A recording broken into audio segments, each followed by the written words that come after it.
మనకు అర్థం కాకుండా మనం మోసే బరువుల్లో అవతలి వాళ్ళ తప్పులు.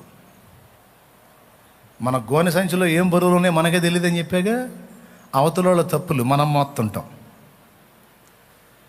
అవతలి వాళ్ళ తప్పులు మనం మోయటం ఏందన్నయ్య? మరి అదే వాళ్ళ పాపాలు వీళ్ళ పాపాలు తలకాయలో పెట్టుకొని వాళ్ళట్లా వీళ్ళిట్లా అని ఇతరుల మీద ఉన్న దురభిప్రాయాలన్నీ బస్తాలో వేసుకోవటం. సమర్పణ కలిగిన ఇద్దరు సేవకులు స్త్రీని ముట్టకూడదు, వివాహం చేసుకోకూడదని సమర్పించుకున్న సేవకులు ఇద్దరు ఓ ప్రదేశంలో పరిచర్యలో ఉన్నారు. అప్పట్లో వారు క్రైస్తవ సన్యాసం తీసుకున్నారన్నమాట. సరే, ఓ రోజు ఒక మార్గంలో వెళ్తున్నారు ఇద్దరు. ఒక చిన్న కాలువ ఒకటి అడ్డు వచ్చింది. కాలువ అడ్డు వస్తే ఓ పాప ఉంది, ఒక 8 సంవత్సరాల పాప. ఆ కాలువ అవతలకు దాటం ఆ చిన్నదానికి చేతగాల. 8 ఏళ్ల పాప, కాళ్ళేం పెద్ద కాళ్ళు కాదు, చిన్న కాళ్ళు. పెద్ద వ్యక్తులే కొంచెం కష్టంగా దాటే కాలువ, అది జంప్ చేయాలి అవతలకి. ఈ పాప చాలాసేపు అయింది నిలబడి, ఎవరు దాటిటానికి రాటల్లా. ఈ ఇద్దరు అదే కాలువ దాటడానికి వెళ్తున్నారు. వాళ్ళల్లో ఒక ఆయన ఆ పాపను అడిగాడు, ఏమ్మా ఇక్కడ నిలబడ్డావని. నిలబడి అడిగితే ఆ పాప అంది, కాలువ దాటాలి, నన్ను ఎవరు దాటించట్లేదు, అందుకే నిలబడ్డాను, చాలాసేపటి నుంచి నిలబడ్డానని చెప్పింది. పాప ఈయనకు జాలేసి ఆ 8 ఏళ్ల బిడ్డను ఎత్తుకున్నాడు. నియమం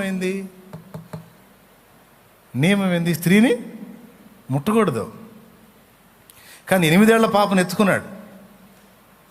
ఎత్తుకొని దాని దగ్గరికి వెళ్ళి ఈ గట్టు నుంచి ఆ గట్టుకి ఈ పిల్లతో సహా ఎగిరి అవతలికి దూకి ఇంక 2 అడుగులు వేసి ఆ పిల్లని దించాడు. ఇక పక్క ఆయన మొహం మాడిపోయింది, అట్టు మాడిపోయినట్టు మాడిపోయింది. తెల్లగా ఉండాల్సినట్టు మాడితే నల్లగా అయిద్దిగా, అట్టు అయిపోయింది. మనిషికి మాటలు మౌనం అయిపోయాడు, ఎందుకంటే తప్పు చేశాడు. ఈయన ఆడపిల్ల ముట్టకూడదు, ముట్టుకున్నాడు, ఎత్తుకున్నాడు, మోసాడు, అవతలకి తీసుకెళ్ళి కొంచెం దూరం పోయారు. ఎట్లయినా నువ్వు చేసింది కరెక్ట్ కాదు, నువ్వు ఆ పిల్లని మోయటం, దాటించటం, అసలు ఆ పిల్లని ఎత్తుకోవటం కరెక్ట్ కాదు బ్రదర్ అన్నాడట. అప్పుడు అతను 2 అడుగులు ముందుకేసి ఇతని వైపు చూసి, నేను ఆ పిల్లని అక్కడే దించాను, నువ్వు ఇంకా మోస్తానే ఉన్నావే అన్నాడట. దేవునికి స్తోత్రం కలుగునుగాక. హల్లెలూయా. నేను ఆ పిల్లని అక్కడే దించాను, నువ్వు ఇంకా మోస్తానే ఉన్నావుగా అన్నాడు. ఇంకా సౌండ్ లేదు ఇతనికి, ఏం చెబుతాడు? ఆ సందర్భం వేరు, ఆ పరిస్థితి వేరు, అక్కడ నేను ఆ బిడ్డను ఎత్తుకున్నది వేరు, దాటించింది వేరు. నాకు అపరాధం అనిపించడం, నీకు అనిపించింది. నేను ఆ పిల్లని ఎత్తుకున్నాను, అక్కడే దించాను, అంతటితో అయిపోయింది. నువ్వు ఇంత దూరం వచ్చినా ఇంకా మోస్తానే ఉన్నావు. ఒకవేళ నా దోషం అయితే నేను చెప్పుకుంటాలే పా బ్రదర్, నీకెందుకు ఆ బరువు? కొంతమంది అట్ట కాదు, ఇతరుల బరువులు నెత్తినేసుకొని అసలు అట్ట ఎందుకు చేయాలా, అసలు అట్ట చేయకూడదు. చేసినోడేం బాగానే ఉంటాడు, బరువు దించేసుకొని ప్రశాంతంగా ఉంటాడు. ఒట్టోడు గందరగోళం అయిపోతుంటాడు. ఇట్టంటి వాళ్ళు ఎంతమందిని చూశాను నేను. దేవునికి స్తోత్రం కలుగును గాక. ఎంతమందికి అర్థమైంది నేను చెప్పింది? మీరు ఎవరి అట్ట మొయ్యలేదా?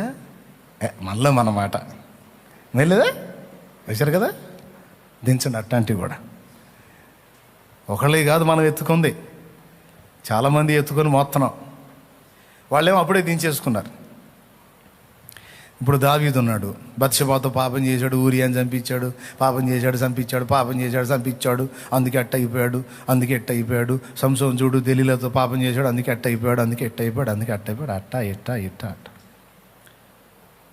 బత్షెబాతో పాపం చేశాడు, ఉరియాని చంపించాడు, తిరిగి దేవునితో సమాధాన పడ్డాడు, ఆయన సింహాసనం పొందాడు, మళ్ళా రాజు అయ్యాడు. నంబర్ 1గా తన తరం వారికి దేవుని సంకల్పం చొప్పున సేవ చేశాడు, నిద్రించి పితరులతో చేర్చబడ్డాడు. యేసయ్య వచ్చాడు, దావీదు కుమారుని అనిపించుకోవటానికి సిగ్గుపడలేదు. యేసయ్య తండ్రి అనిపించుకునే ధన్యత దావీదుకు దక్కింది. ఎక్కడో శిఖరంలో కూర్చున్నాడు దావీదు.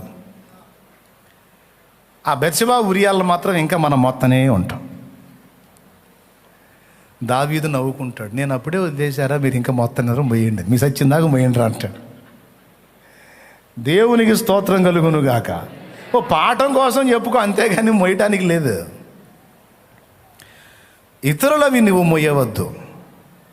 కానీ ఎంతమందికి తెలివి ఉంది? నీకు తెలుసా అసలు ఇతరులు నువ్వు మోస్తున్నావు అన్న సంగతి నీకు తెలుసా? ఇన్ని మోస్తున్నావు. ఎంతమంది అమ్మల గురించి నువ్వు సంభాషించావో, ఇతరులతో పంచుకున్నావో, ఎంతమంది స్టోరీలు నీకు తెలుసో, నీ కర్మగాలు అవన్నీ నువ్వు మోస్తున్నావు. కొంతమంది ఆమె సీక్రెట్స్ అని నాకు తెలుసు, అంత సరుకు సంచిలో సరుకు వేసుకొని ఉందన్నమాట, మంచిగా గోని సంచిలో ఆమె సరుకు అంతా ఈమె దగ్గర ఉంది. ఫలానా ఆయన సీక్రెట్స్ అన్నీ నాకు తెలుసు. ఫలానా సిస్టర్ ఆమె అమ్మగారా, అబ్బో ఆ మ్యాటర్ అంతా నాకు తెలుసు. ఎంతమంది సరుకో చూడు, ఎంతమంది సరుకో చూడు. ఇవన్నీ నీకు అవసరమా? పనికి మళ్ళీ తెలివి. వాళ్ళ సరుకుతో నీకెందుకు? ఎవడు సరుకు ఆడు మోసుకుంటాడు, నీకెందుకు? ఆ పాస్టర్ సరుకు నాకు తెలుసు, ఈ పాస్టర్ సంగతి నాకు తెలుసు, ఆమె సంగతి నాకు తెలుసు, విశ్వాస సంగతి నాకు తెలుసు, పరిచారకుడి సంగతి నాకు తెలుసు, ఇంటి పక్కన సుబ్బాయమ్మ సంగతి నాకు తెలుసు, అటు పక్కన వెంకాయమ్మ సంగతి నాకు తెలుసు, ఇంటి అనుకున్న పుల్లమ్మ సంగతి నాకు తెలుసు, ఇంటి ముందు ఎల్లమ్మ సంగతి. నీకు ఎందుకు పనికి మళ్ళీ స్టోరీలు? ఎందుకు ఈ పనికి మళ్ళీ స్టోరీలు? వాళ్ళ స్టోరీలు వీళ్ళ స్టోరీలు నీకెందుకు? నీకున్న బరువులు జాలకన్నా మళ్ళీ లోకుల బరువులు. ఎవరిని అడుగుతాడు నీ లెక్క? రేపు నీ సంబడం ఏందంటాడు. వాడిని ఏం అడుగుతాడు చెప్పండి? ముందు ఏం అడుగుతాడు?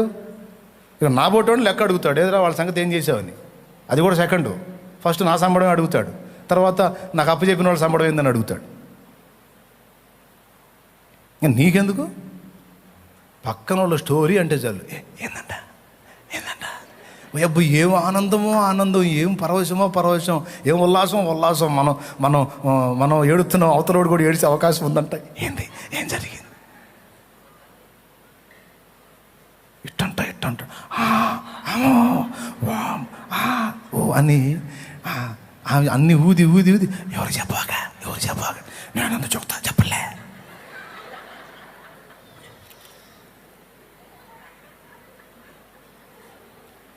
ఈ ఇతరుల బరువులు నీకెందుకు? ప్రతివాడు తన బరువు తానే వహించుకొనవాలి, తన గురించి తానే లెక్క చెప్పవాలి. మోస్తున్నారు లేదా? అనవసరం. ఏమైవాకు దించేయి. ఈరోజు యేసు ప్రభు దగ్గర ఆ బరువులు కూడా దించి అవతల పడేసే. లోకులు ఎవరు నీకు అనవసరం. భక్తుల గురించి ఏదన్నా బరువు వేసుకుంటే వేసుకో, ఇబ్బంది లేదు. అది తేలిక. భక్తుల మంచి జీవితాలు, మంచి అనుభవాలు, ఆత్మీయత నిన్ను పెంపొందించేవి, నీకు భక్తి నేర్పేవి ఉంచుకో. నీ గోనె సంచిలో మంచిది. అంతేకాని ఇట్లాంటి పనికి మళ్ళీ విషయాలన్నీ ఎందుకు? నీకు అనవసర బరువులు. కానీ నువ్వేం మోస్తున్నావు నీకు తెలియదు, కానీ మోస్తున్నావు. ఇదొక భారం, తీసేయి. ఇంకొకటి కూడా చెప్తా, ఇప్పటికే 4 అయినాయి, 5వ చెప్తా. ఇతరుల అపరాధములను క్షమింపకపోవుట కూడా ఒక భారమే. వారి తప్పులన్నీ నువ్వు క్షమించకుండా ఉన్నావనుకో, అవి నీ గోనె సంచిలో బరువు. ఆ బరువు నీకు తెలియకుండా నువ్వు మోసే బరువు అది. ఇతరులను క్షమించకపోవుట. ఎందుకు క్షమించవు? వాళ్ళ దోషాలన్నీ నీకు కనపడుతున్నాయి. ఎక్కడుంటే కనపడుతున్నాయి? గోనె సంచిలో ఉన్నాయి. వారి అతిక్రమాల, అపరాధాలు ఎన్నెన్నో నీకు కనపడతా ఉన్నాయి. వాటిని బట్టి ఎంత ట్రై చేద్దామన్నా నీకు క్షమించబుద్ధి కావట్లా. కోపమే వస్తుంది, అసహ్యమే వస్తుంది. క్షమాపణ క్షమిద్దాం, పోనీలే అనుకునేది రావటల్లా. అంటే వాని దోషాలు కూడా క్షమించనందున నీ గోనె సంచిలో అవన్నీ ఒక బరువుగా నువ్వు మోస్తున్నావు. అదే క్షమించావనుకో, నీ మనస్సు అనే గోనె సంచులు అవి ఉండవు. ఇక ఎంతమంది క్షమించగలిగారు? నేను ఎన్నోసార్లు చెప్పాను, నాకు శత్రువు సైతాను, దురాత్మలు, దెయ్యాలు, అంధకార శక్తులు తప్ప మనుషుల్లో ఎవడు నాకు శత్రువు లేడు అని ఎన్నోసార్లు చెప్పా. యేసు ప్రభుని మనస్ఫూర్తిగా ఎరిగుండి కూడా యేసును ద్వేషించాడు అంటే వాడు సాతాను సంబంధి. కాబట్టి వాడు అంధకార సంబంధులు, సాతాను, దయ్యాలు, దురాత్మలు ఇవి నా శత్రువులు. మనుషులలో ఎవ్వడు నాకు శత్రువు లేడు. ఏనాడు ఎవ్వడిని కూడా హృదయపూర్వకంగా నేను శత్రువుగా భావించలేదు. ఎందుకంటే మన శత్రువును బట్టి మనమేందో అవతలోడికి అర్థమైద్ది. ముఖ్యంగా దేవునికి అర్థమైద్ది. మనుషుల్ని దేవుడు ఎంత ప్రేమిస్తాడు, ఎవరిని శత్రువులుగా చూస్తాడండి? అందరూ పిల్లలు. కానీ దేవునికి శత్రువు సాతాను, వాడి ప్రేరణకు లొంగి తన్ను అప్పగించుకున్నవాడు. దురాత్మలు, దయ్యములు, పడద్రోయబడిన దేవదూతలు శత్రువులయ్యి వారే తిరిగారు. దేవుని అంతస్తు, ఒక సామాన్య మానవుడితో దేవుడు శత్రుత్వం ఆయన అంతస్తుకి వీడి అంతస్తుకి సెట్ అయిద్దా? మనం కూడా అంతే ఉండాలి. ప్రతి ఒక్కడు వీడు నాకు, వాడంటే నాకు పడదు, వీడంటే నాకు పడదు, వాడు నాకు శత్రువు, వీడు నాకు శత్రువు. అంత చీపా నీది? అంత తేలిక మనసా నీది? పావలాగా చెల్లనోడు కూడా నీ శత్రువేనా? అంటే నువ్వు కూడా అదే స్థాయి వ్యక్తివి అన్నమాట. ఎట్లంటావు నువ్వు? నీ శత్రువు గురించి చెప్పినప్పుడు నీ స్థాయి అర్థమైంది. ఎవరు నీ శత్రువు అంటే అంధకార సామ్రాజ్యానికి అధిపతి అయిన సాతాను నా శత్రువు. మనుషుల్లో ఎవరు లేరు. మనుషులు ఎవరు ఉన్నారు? నరమాత్రుడు నాకేం చేయగలుగుతాడు వాడు బంద? నాకు మనుషులు ఎవరు శత్రువు లేరంటే అప్పుడు దేవుని తర్వాత ఆయన బిడ్డగా నీ అంతస్తు అది.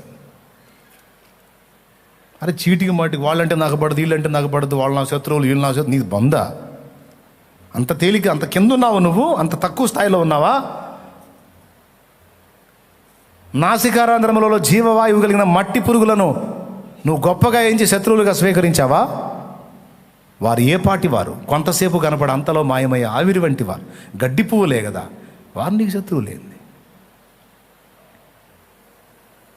ఇప్పుడు చెప్పు, ఎవరు నీకు శత్రువులు? ఇట్లాంటి ప్రసంగం చేసి పాస్టర్ గారు ఒక ఆయన, నాకు అసలు ఏ శత్రువులు లేరన్న వాళ్ళు చేయొత్తండి అన్నారంట. సంఘంలో ఎవ్వరు చేయెత్తలేదంట. ఒక పెద్ద ఆవిడ చేయెత్తిందంట, 89 సంవత్సరాలు చేయెత్తిందంట. పళ్ళన్నీ ఊడిపోయినాయి. చేయెత్తగానే మన సువార్తమ్మ గారు చూసారా? సువార్తమ్మ గారు రండి, మధ్యలోకి రండి అంటే నడుచుకుంటూ వంగి అట్నే వచ్చింది. 89-90 ఏళ్ళు వచ్చింది. మన సువార్తమ్మ గారు చూడండి ఎంత గొప్ప మనసు. ఒక్క శత్రువు కూడా లేరంట మన సువార్తమ్మకి. అందరం చప్పట్లు కొడదాం అని అందరు చప్పట్లు కొట్టారు. కొట్టిన తర్వాత సువార్తమ్మ గారు, ఎందుకని మీకు శత్రువు లేరు, అసలు మీది ఎంత గొప్ప మనసు అంటే ఆ మెల్లగా ఆ పళ్ళు లేని నోటితో చెప్పిందంట, అయ్యా నాకు శత్రువులు లేదని ఎందుకు చెప్పానంటే ఒకప్పుడు ఉన్నది కానీ మొత్తం చచ్చిపోయారయ్యా అన్నట్ట.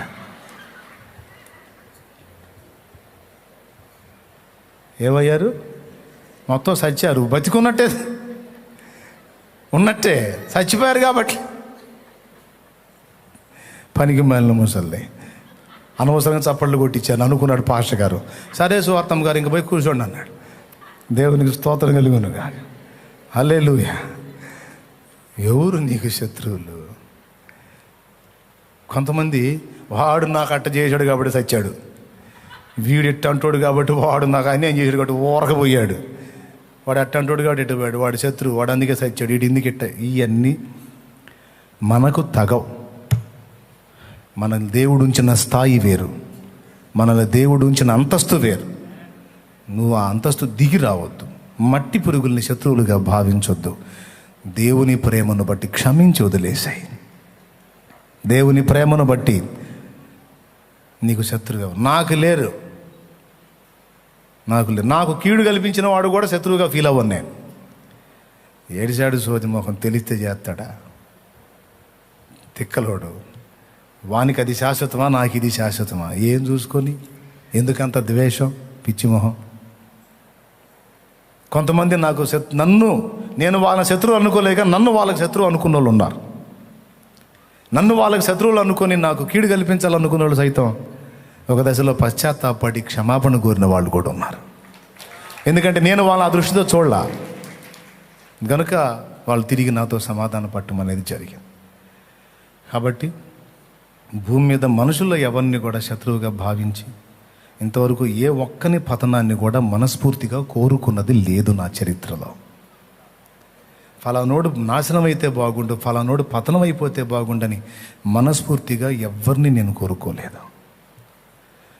మార్పు చెందాలని కోరుకున్నాను, దీవించబడాలని కోరుకున్నాను, రక్షింపబడాలని కోరుకున్నాను, క్షేమంగా ఉండాలని కోరుకున్నాను. నా ప్రియులారా, 5 రకాల సంగతులు చెప్పాను. మీరు రాసుకుంటే చెప్తారా వరుసగా? మొట్టమొదటిది అన్యజనుల పాప భారం. రెండవది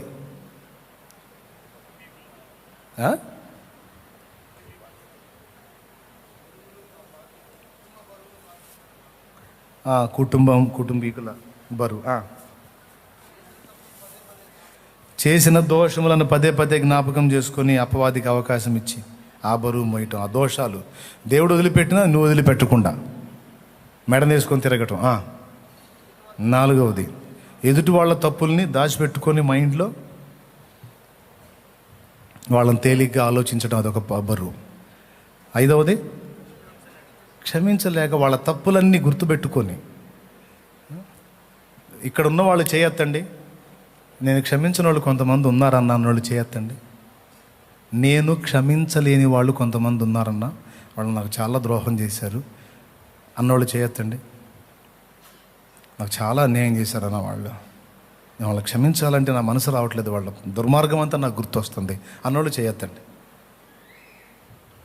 ఇట్ట కాదు, ఇట్ట.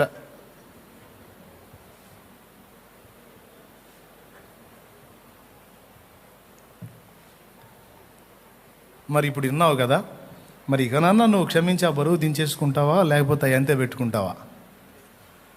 క్షమిస్తానంటే చెయ్యొద్దు, వదిలేస్తానన్న, ఇంకా నేను మొయ్యను. నా ప్రభువే నాకు ఒక ఉన్నత స్థాయిని ఇచ్చినప్పుడు మనుషులు మట్టి పురుగులు నాకెంత వాళ్ళు. నా శత్రువు కూడా సాతానే, నా శత్రువు కూడా. అసలు ఇంకా చెప్పాలంటే భక్తుల మనసు చూడండి. ముంగమూరి దేవదాసయ్య గారు సాతాను గాడి మీద కూడా జాలిపడ్డాడంట. ఆ దరిద్రుడికి తెలియట్లేదు ప్రభువా, రేపు అగ్ని ఆరని పురుగు జావని ఘోర నరకంలో విలవిల్లాడతాడు వెధవా, వాడికి క్షమించి మారు మనసు దయచేయ్యా అని ప్రార్థన చేశాడంట వాడికి. చూడండి ఈయన మనసు ఎంత గొప్పదో చూడండి. దేవుడు మాట్లాడాడంట. తెలియక చేసిన వాడు పశ్చాత్తాపడి దిద్దుకునే అవకాశం ఉంది. వాడికి అన్నీ తెలిసి కావాలని చెడిపోయాడు దేవదాసు. తెలియక చెడిపోయిన వాడు సరిచేయబడతాడు, తెలియజేస్తే దిద్దుకుంటాడు.